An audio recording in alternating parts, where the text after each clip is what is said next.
வரும் பொடி நடையாக அமெரிக்காவை வலம் வருவோம். கடல் மேல் சிவப்பு கம்பளம் விரித்து ஐரோப்பாவில் குடி புகுவோம்.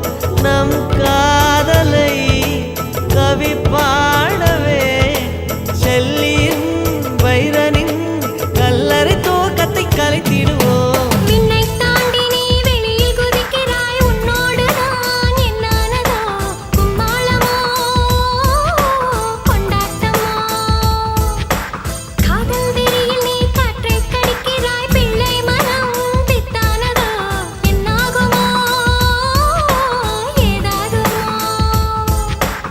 வாடை காற்றுக்கு வயசாச்சு, வாழும் பூமிக்கு வயசாச்சு. கொடியுகம் போனால் என்ன, காதலுக்கு எப்போதும் வயசாகாது.